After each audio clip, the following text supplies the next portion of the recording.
The story begins in New York City. William Parrish, a man whose name rattles the media industry, wakes up with an inexplicable anxiety. He's 65 and full of energy, but a strange premonition is brewing inside. He hears voices, scraps of phrases that he can neither understand nor relate to reality. These voices are not threatening, but they instill a vague unease, a sense of inevitability about something important. William is the head of a huge media empire, father of 2 beautiful daughters. Allison, the eldest, is energetic and determined, completely absorbed in preparing a grand party in honor of her father's birthday. She wants the party to symbolize his success, his influence, his greatness. Susan is a junior medical resident, full of compassion and kindness. She meets Drew, an ambitious board member of William's company, but her heart lacks that spark, that true love that every man dreams of. In the morning before heading to the office, William has breakfast with Susan. He looks at her, admiring her beauty and intelligence, but sees a slight sadness in her eyes. He senses that she is not happy with Drew, that she does not love him the way a woman should love a man. The words of a wise father who wishes his daughter only happiness, only true, all-consuming love. William then heads to the office where important business awaits him. He is considering a merger proposal with another media giant, a company that could further strengthen his position in the market. But something about the proposal makes him uneasy. His intuition, which has never failed him, tells him that something is wrong. Drew, who is actively promoting this deal, seems too pushy, too interested. William doesn't like his look, his tone, the way he talks. He senses falseness. He feels that Drew is pursuing some hidden agenda. After a hard day at work, William goes to his favorite coffee shop to drink a cup of coffee and relax a little. There he meets a young woman in whom he sees something special. She is beautiful, intelligent, independent, and has the fire of life burning in her eyes. There is an instant attraction between them, a spark that flares between 2 kindred souls. They spend a few minutes together, talking about life, about love, about death. William feels that this woman could become more than just a casual acquaintance to him, but their idyll is interrupted by a tragic event.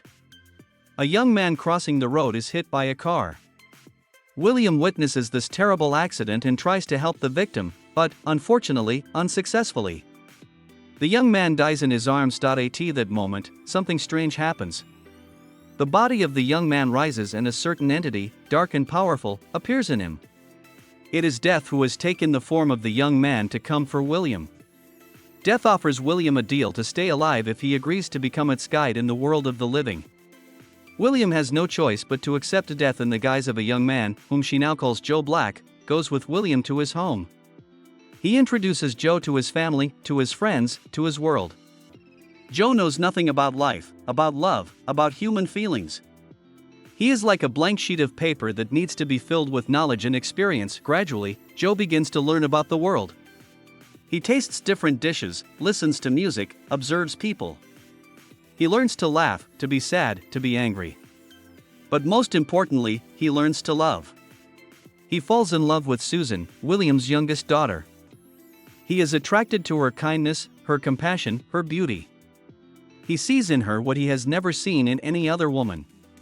Susan also begins to have strange feelings for Joe. She doesn't understand what kind of man he is, where he came from, but she is drawn to him like a magnet. She feels that he is different from all the other men she has known. He is mysterious, interesting, and she sees something in his eyes that she can't explain. Their love develops rapidly, like a summer downpour. They spend a lot of time together, talking, walking, admiring sunsets. They learn from each other, share their thoughts and feelings. They are happier than ever before, but their happiness can't last forever. Joe is Death, and his mission is to take William to the other world. He realizes he can't stay with Susan, that his love for her is just a passing fancy. He knows he must let her go so that she can move on with her life, so that she can find her true happiness. Meanwhile, William realizes that Drew is plotting against him. He learns that Drew is conspiring with his competitors to take control of his company. William decides to fight for his business, his family, and his legacy. On his birthday, William throws a huge party. All his friends and family gather together to congratulate him. But on this day there is not only a celebration, but also a decisive battle.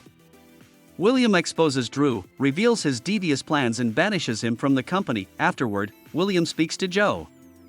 He thanks him for showing him the world from a different perspective, for teaching him the value of life. He realizes that it is his time to leave, that he has lived a long and happy life. Joe agrees to let William go, but he can't let Susan go. He loves her too much to part with her forever. He offers her to stay with him, to go to another world where they can be together forever, but Susan refuses. She realizes that her place is here, in the world of the living. She loves Joe, but she can't betray her family, her friends, her life.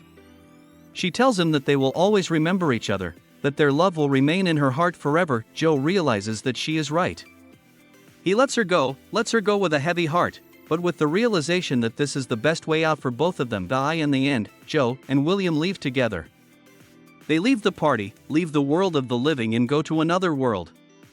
Susan is left alone, but she is not alone. In her heart lives a love that she has carried through her life. The story ends with Susan meeting a young man on the street who looks just like Joe. She realizes that this is the same young man who died in a car accident but has returned to the world of the living. He doesn't remember her, but she feels that they met again for a reason. She decides to get to know him better, and who knows, maybe their love will start again, with a clean slate.